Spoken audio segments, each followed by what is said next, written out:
बोया पेड़ बबूल का तो आम कहां से होए। ये कहावत अक्सर ही आपने सुनी होगी, अक्सर ही आप इसका इस्तेमाल करते होंगे।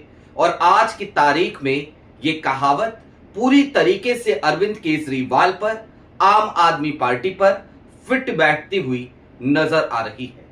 जी हां, आम आदमी पार्टी का ही क्या पूरी तरीके से भारतीय जनता पार्टी में मर्जर हो जाएगा? क्या पंजाब की सरकार भी गिर जाएगी?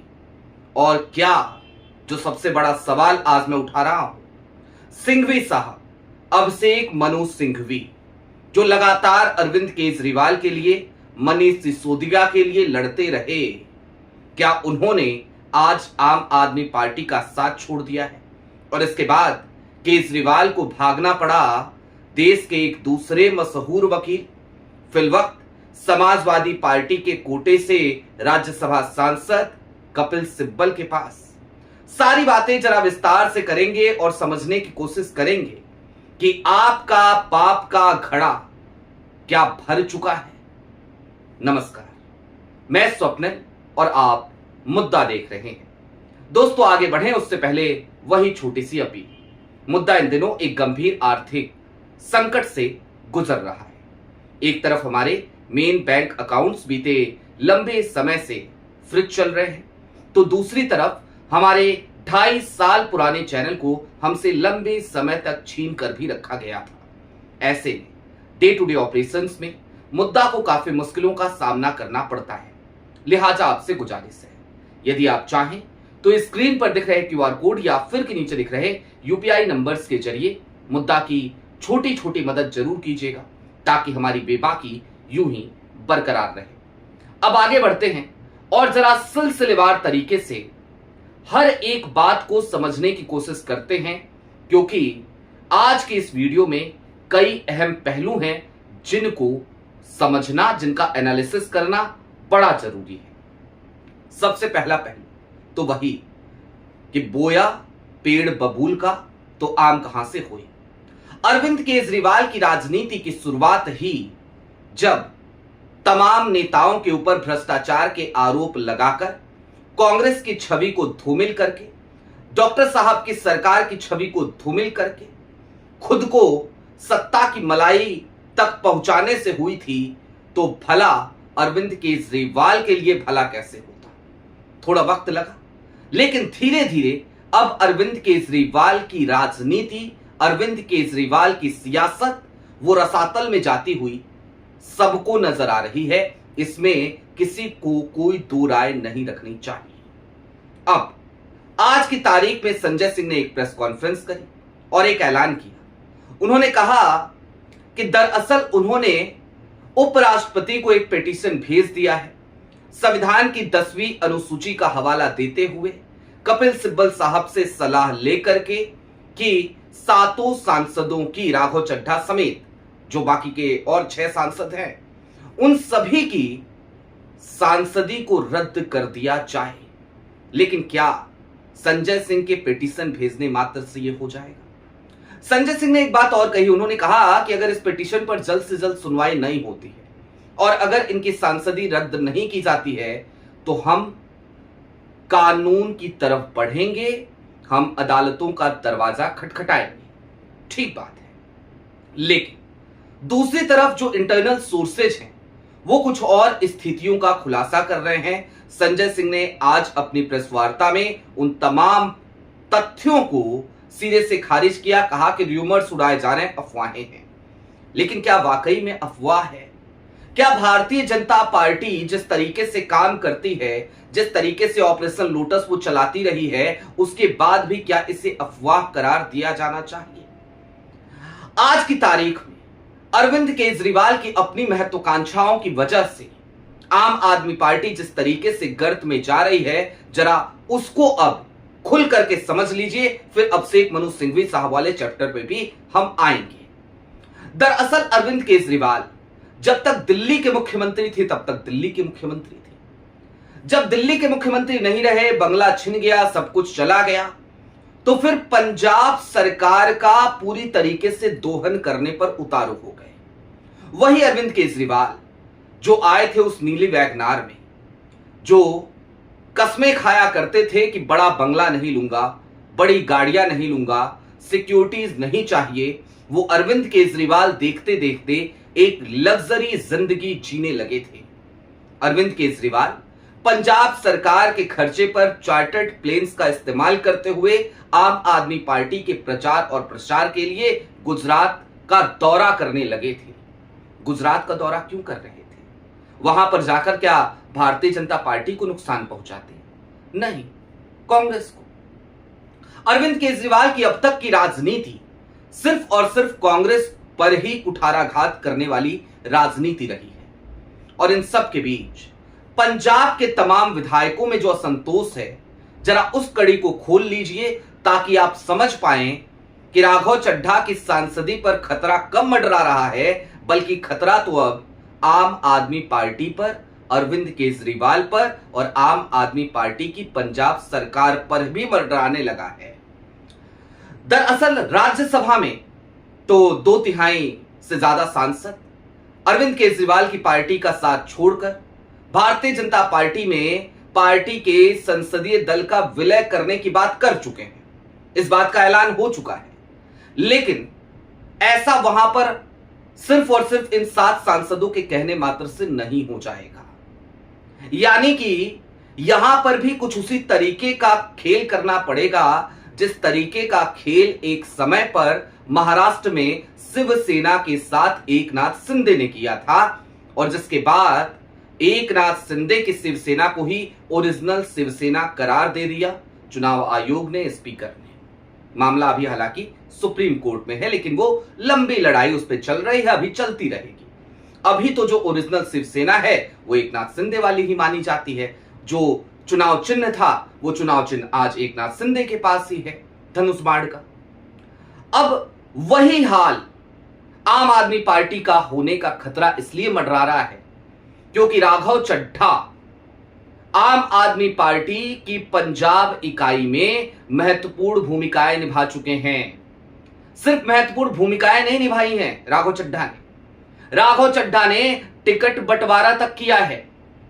तमाम विधायक उनके संपर्क में हैं।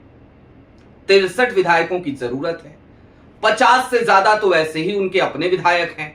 बाकी का अगर अरेंजमेंट करना हुआ तो भला जब भारतीय जनता पार्टी है, भला जब अशोक मित्तल हैं, तमाम उद्योगपति हैं और वैसे भी भाजपा का खजाना भी है, तो फिर भला पंजाब में और 12-13 विधायकों 14 विधायकों का अरेंज करने में क्या मुश्किलें खड़ी हो जाएंगी राघव चड्ढा के लिए? जवाब है कुछ भी नहीं। और अगर राघव चड्ढा ने यह क्लेम कर दिया वहां पर पंजाब में कि भाई ओरिजिनल जो आम आदमी पार्टी है वो आम आदमी पार्टी नहीं है जिसकी सरकार चल रही है, जो भगवंत मान चला रहे हैं, बल्कि ओरिजिनल आम आदमी पार्टी तो अब हम हैं, तो फिर बड़ी साधारण सी बात है, एक रेजोल्यूशन वो नई वाली आम आदमी पार्टी पेश कर देगी। और जिस तरीके से चुनाव आयोग काम करता है, जिस तरीके से बाकी सारी चीजें, बाकी सारी एजेंसियां आजकल काम करती हैं, तो उसके बाद भला हमें बहुत ज्यादा इस बात पर दिमाग लगाने की जरूरत भी नहीं है कि राघव चड्ढा अगर ऐसा करना चाहें और उनके साथ विधायकों का संख्या बल आ जाए तो फिर उन्हें किसी भी तरीके की किसी भी मुश्किल का सामना करना पड़ेगा। भगवंत मान की छटपटाहट भी आपको दिख रही है ना, राष्ट्रपति से मिलने का समय मांग रहे हैं, क्योंकि उनको भी पता है कि कुर्सी आज है, कल रहेगी कि नहीं रहेगी इसका पता नहीं है। यानी कि वो अरविंद केजरीवाल जो एक सगुफा छोड़ते हुए, वो अरविंद केजरीवाल जो अन्ना आंदोलन के मंच से देश को गुमराह करने के बाद राजनीति में आए, एक नए तरीके की राजनीति को जन्म देने का दावा करते हुए राजनीति में आए और उसके बाद उन्होंने जिस तरीके से अपना असली रंग दिखाया, कई लोगों ने उन्हें गिरगिट तक कह दिया, जो खुल करके भारतीय जनता पार्टी को ही हमेशा फायदा पहुंचाते हुए नजर आए, आज उन अरविंद केजरीवाल की पार्टी को ही लीलने की तैयारी अब भारतीय जनता पार्टी ने कर ली है।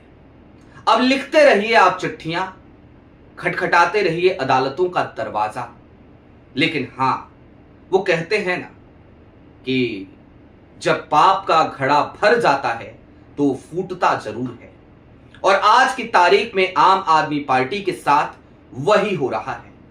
मैं ना तो राघव चड्ढा को सही कह रहा हूं, लेकिन मैं अरविंद केजरीवाल को भी सही कैसे कहूं, क्योंकि अरविंद केजरीवाल जिस तरीके की राजनीति करने का दावा किया करते थे, घर नहीं लूंगा, बंगला नहीं लूंगा, जब दिल्ली के मुख्यमंत्री पद से हटे तो उनके पास उनके एफिडेविट में 3 प्रॉपर्टीज दर्ज हैं। एक गाजियाबाद में, एक गुड़गांव में, एक और कहीं है, 3 प्रॉपर्टीज हैं उनके पास। उसके बावजूद वो कोर्ट चले गए कि मुझे एक बंगला मिलना चाहिए दिल्ली में, और वो बंगला उन्होंने कोर्ट से जाकर के लिया 9 लोधी एस्टेट, जिसमें अभी वो शिफ्ट हुए हैं। दूसरी तरफ पंजाब सरकार के सुपर सीएम बनकर घूम रहे थे, तो पंजाब के विधायक इस वजह से भी बेहद आक्रोशित हैं। और कुल मिलाकर अब इस बात को समझिए, अब से एक मनोज सिंघवी वाला चैप्टर, वो अब से एक मनोज सिंघवी जो लगातार आम आदमी पार्टी के इन तमाम कर्ता धर्ताओं के लिए हमेशा खड़े रहे, लड़ते रहे इनके केसेज। मनीष सिसोदिया को जेल से बाहर निकाला, अरविंद केजरीवाल को जमानत दिलाई। आज की तारीख में जब अरविंद केजरीवाल अपने सबसे मुश्किल दौरे हालात से गुजर रहे हैं, जहां पर पैर के नीचे से जमीन नहीं खिसक रही, बल्कि पूरी की पूरी पार्टी छिनने की कगार पर है, तब वो अभिषेक मनु सिंघवी किनारा कर रहे हैं अरविंद केजरीवाल से, क्योंकि अभिषेक मनु सिंघवी कांग्रेस के सांसद हैं, और कांग्रेस का जितना नुकसान अरविंद केजरीवाल ने किया है, और अभी भी जिस तरीके के बयान इनके यहां के लोग कांग्रेस को लेकर के दे रहे हैं, उसके बावजूद अगर अभिषेक मनु सिंघवी इनका साथ दें तो फिर ये सोचने का विषय हो जाएगा। लिहाजा आज तो संजय सिंह ने खुद अपनी पोल पट्टी खोली, ये कहते हुए कि हमने कानूनी विशेषज्ञों का नाम लिया, हम से राय ली, और हमने कपिल सिब्बल साहब से राय ली। अगर सिंघवी साहब से भी ली होती तो सिंघवी साहब का नाम भी वो जरूर ऐड ऑन करते। अब जाहिर सी बात है, छटपटाहट तो है, बेचैनी तो है, हस्र क्या होगा ये देखने वाली बात होगी, लेकिन उससे भी ज्यादा बड़ी बात तो यही है कि कुछ लोगों को बड़ा सुकून मिल रहा होगा आज, शायद उन लोगों को जो राज्यसभा के वास्तविक हकदार थे इन्हीं की पार्टी में रहते हुए, लेकिन उनको राज्यसभा भेजने की बजाय अरविंद केजरीवाल ने धन पशुओं को चुना, और चुन चुन करके धन पशुओं को ही राज्यसभा में भेजा।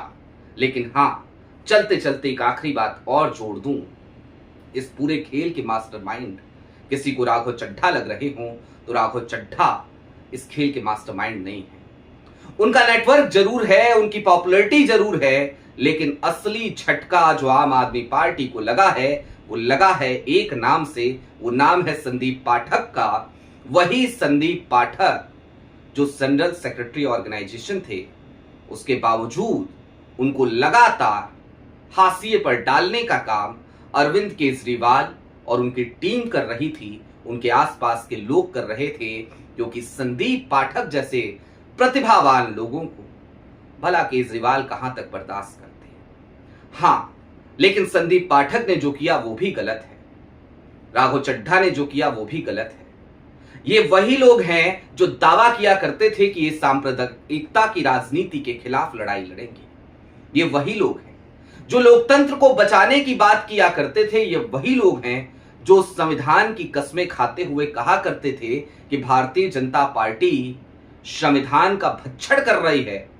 आज उसी पार्टी से जाकर के गलबहियां कर रहे हैं और फिर कह रहे हैं कि हम तो पॉजिटिव पॉलिटिक्स करेंगे। तो धन्य है, मुबारक हो आपको, आपकी पॉजिटिव पॉलिटिक्स, क्योंकि ये सिर्फ और सिर्फ कोरी स्वार्थ सिद्धि है, अवसरवादिता है। आपकी क्या राय है वो हमें कमेंट बॉक्स में जरूर बताइएगा। अभी के लिए दीजिए इजाजत। चलते चलते फिर वही अपील, चैनल पे नए हो तो सब्सक्राइब करते हुए जाइएगा। सक्षम हो तो मुद्दा की छोटी छोटी मदद इस मुश्किल दौरे हालात में जरूर कीजिएगा, जब मुद्दा को इन आर्थिक संकटों का सामना करना पड़ रहा है। बहुत शुक्रिया।